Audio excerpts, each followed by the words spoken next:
It's frustrating when we hear that Target is dropping they're going to drop prices on 5,000 items. And Aldi is going to drop prices on 250 items. And Walmart's going to slash prices. So why are they doing this, Joe? For the longest time, we were told that inflation is what it is because it's a simple supply and demand issue. The cost of putting those goods on the shelves is gone up. We've heard wage increases are hurting us. We've heard supply chain issues. We've heard just inflation in general. We've heard labor unions are getting after us. We've heard political policies, taxes, investment in AI, all of these different things. And it's not like we're making a lot of money here until, of course, you start taking a look at their stock prices. Oh, they're doing great. Yeah. You know who else is doing great? Me, because I knew it was all BS and I bought Walmart stock. Well, good for you then. Thank you.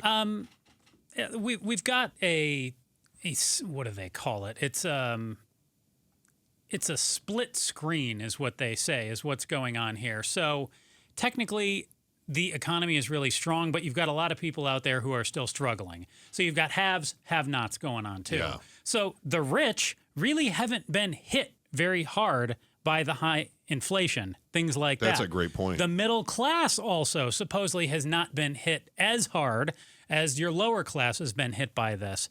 So I think that's... If you're still in the middle class, right? Right. That's your dividing line. Of course. Okay.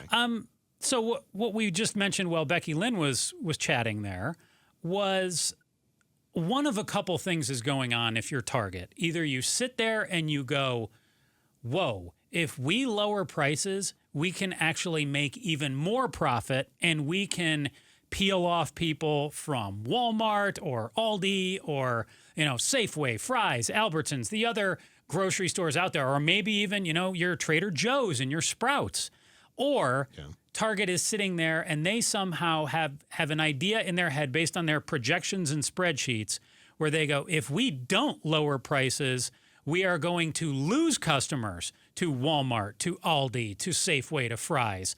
And it could be both of those things. It could just be one of those more than the other. I'm not sure which it is, but it's definitely something going on there where Target is not simply lowering prices to be nice to you. Does it matter if we know which one of those things it is? If we know that it's because they're trying to... They're not just doing it to be nice. They're doing it for themselves. That part I think we have to understand, right? Yeah. Does it matter if we know if they're trying to peel customers off or prevent customers from being lost? I mean, it could be both, right? Like you said, it could be both. It doesn't really matter to us so long as we understand that somehow they've got money to not be charging us. I think it matters a little because if they are lowering prices to lure people away, that would signal to me that they're still doing really well.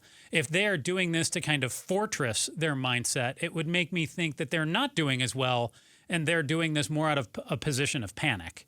I think it depends if you're a business, the motivation behind why you're doing what you're doing. I do think that matters. But from a consumer standpoint, doesn't matter? No, from our standpoint, if I'm going in to buy bread and chicken and... I don't care why you priced it that way. I just care what it's priced. I just want the goods that I want at the most reasonable price. I don't care why the chicken is $6 at Safeway. I just want the $6 chicken. So I was just looking back here at, like I said, I bought Walmart a few years ago. I bought some Walmart in June of 2019, and then I bought more. I went on a buying spree when COVID hit and everything shut down and the market tanked. I started buying a bunch of crap. So I bought more shares of Walmart at that time. Since 2019, it's gone up 80%. Shares of Walmart have. Well, look at you. Yeah.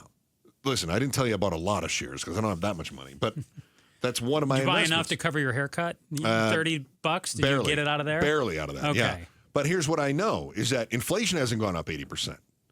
So why is Inflation's up about 33-ish%, right? If even that. I think it's 20% since 2020. It's 30% since 2014. Okay. Yeah. So, which is why the grocery store is going up 25% outpaces the overall inflation. But we also know that it doesn't really depend. You can't necessarily compare apples to oranges. For instance, the housing sector has gone up bigly, right? Yes. All right. So that's going to send inflation up higher. Whereas other things like, I don't know, give me an example. The cucumbers haven't gone up that much. All right? Oh, have you bought a cucumber lately? So it would make sense that, for instance, you've got groceries go up 25%, gas goes up 30%, but something else actually comes down in price. Flat screen TVs, for instance, something like that, okay? So that would make sense in order to get to that balance, the average inflation cost. But it sure feels like a lot more is going up lately than coming down. It feels that way. We have to be a little bit cautious with that. It feels that way. But I would say this. We're going to see those grocery prices coming down. And you made a great point about don't know why Target is doing it. What is their whole point? I think that Target, Aldi, I don't know if other grocery stores are going to do it or not. Walmart is going to lower some prices. I think we're at that tipping point. I think they're saying either we're going to start losing customers to discount retailers, and actually Walmart has seen an uptick in upper middle, and wealthier buyers who are buying groceries at Walmart because they want to save some money. They don't want to be throwing money away. Just because you have money doesn't mean you want to burn it, right? I would if I'm Walmart though, I'm a little bit nervous about that. I'm glad that I have them for now, but if my customer base has always been lower middle and lower class, individuals who middle and below, generally speaking. And now I'm seeing all these, wealthier earners come into my store.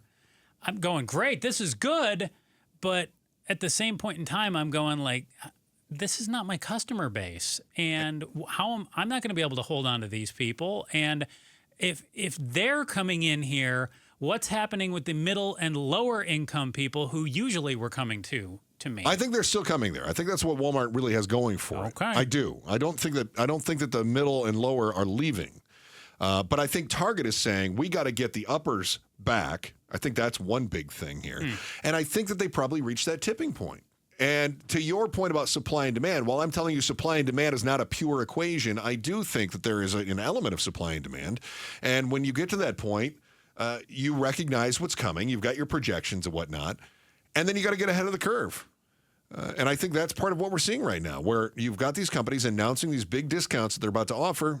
They're afraid of customer retreat. Thanks for watching The Chris and Joe Show. Click to see more from Chris and Joe and tap the button in the middle to subscribe to KTAR News.